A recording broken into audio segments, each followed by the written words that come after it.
Hello বন্ধুরা, good morning সবাইকে। তো আজ আমার কাজের ছুটি আছে আর ওরও কাজের ছুটি। তো অনেকদিন ধরে না বলছিল যে ঘরটা রং করবে, যে ঘরটার এত বাজে অবস্থা না কি বলবো। একটা ছোট রুমের মধ্যে আমরা দুজনে থাকি, একটা রুমের মধ্যেই সব কিছু। একটা রুমের মধ্যে রান্না করা, একটা রুমের মধ্যেই সব কিছু, থালা বাসন ধোয়া, মানে সব কিছু একটা রুমের মধ্যেই। তো দুজনে থেকে সেরকম কিছু কোনো সমস্যা হয় না। তো ঘরটার এত বাজে অবস্থা না কি বলবো, মানে যে রং করা ছিল আমরা না ঘরটা মানে একদম হুট করে নিয়েছিলাম যে ঘরটা যে অনাসে রং টং কিছু করে দেয়নি। তো আমাদের বলেছিল রং করে নিতে, তো আমরা রং করার টাইম পাইনি। তো তারপরে কাজ ছিল, কাজের এতে ছিলাম, তো রং করা হয়নি। তো ও যেহেতু রঙের কাজ করে, তো যে এক্সট্রা যে রঙগুলো হতো না ও নিয়ে চলে আসতো ঘরটা রং করার জন্য। তো ও দেখো এখন এটা কি পট্টি করছে।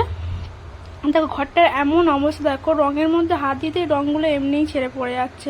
আর অ্যালবেস্টারও রং করা আছে, কি চুন মারা না এরকম কিছু বলছিল, ওগুলোও ছেড়ে ছেড়ে পড়ে যাচ্ছে। এইরকম একটা অবস্থা, যখন তখন না ঘুম থেকে উঠে দেখবো যে এখানে অ্যালবেস্টারের থেকে যে রং করা বলো বা যে চুন মারা, ওগুলো এমনি ছেড়ে ছেড়েই পড়ে থাকতো। তো বলে যে ঘরটা একটু ঠিকঠাক করতে হবে, ঘরটা অনেক বাজে দেখতে লাগে। তো আজ ওরও কাজের ছুটি, তো সেই জন্য সকালবেলা উঠে একদম রং করার একদম প্রস্তুতিও নিয়ে নিয়েছে। কিছু একদম ছোট ঘর না, তো ঘরের হাফ জিনিস একটা দাদার রুমে রেখে আসা হয়েছে। আর কিছু কিছু জিনিস এদিক ওদিক করেই রং করা হচ্ছে। তো প্রথমে ও রঙগুলো ছাড়িয়ে নিয়ে এদিকে কি একটা ছোট বালতির মধ্যে কি পট্টি করলো, করে ওটা যেখানে রং ছাড়িয়েছিল ওখানে লাগিয়ে দিয়েছিল প্রথমে। তারপরে দাদাকে ডাকলো, একা টাইম লাগবে, তো সেই জন্য দাদাকে বলা হয়েছিল, ওনারও ছুটি ছিল, যে একসাথে একটু রংটা করলে ভালো হয়। আর ও দাদা বলে বলে দিচ্ছিল ওকে যে এটা এরকম করলে ভালো লাগবে, একা ছিল না।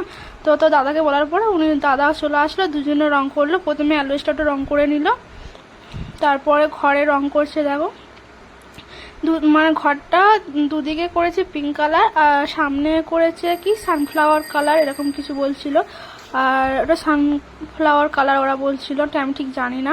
তার জানলাটা করেছিল পিঙ্ক কালার। তো সারাদিন কি বলতো, রান্না বান্না বন্ধ, যে প্রথমে ঘরটা কাজ করলে যে রান্না বান্না বন্ধ করে পুরো সারাদিন ঘরটাকে রং করে আবার জিনিসপত্র যেখানকার জিনিসপত্র সেখানে রাখা হলো। ওখানে দেখো বাসন আছে, নিচে কিছু জিনিস। আর এখানে দেখো এখানে ছানটা খুব নোংরা ছিল, কত সুন্দর হয়ে গেছে। আর এখানে আমাদের গ্যাস থাকে। আর এইদিকে দেখো আমাদের জামা কাপড়, প্রত্যেক দিন যে জামা কাপড় পরা হয় জামা কাপড় আছে। এখানে কিছু টুকটুক জিনিস আছে। আর নিচে আমরা থাকি। আর এখানে দেখো ঠাকুর ঘরের না অর্ধেক জিনিস কে নিয়ে চলে গেছে, বাইরে রাখা হয়েছিল, জানি না কে নিয়েছে। তো ভিডিওটা কেমন লাগলো অবশ্যই লাইক কমেন্ট শেয়ার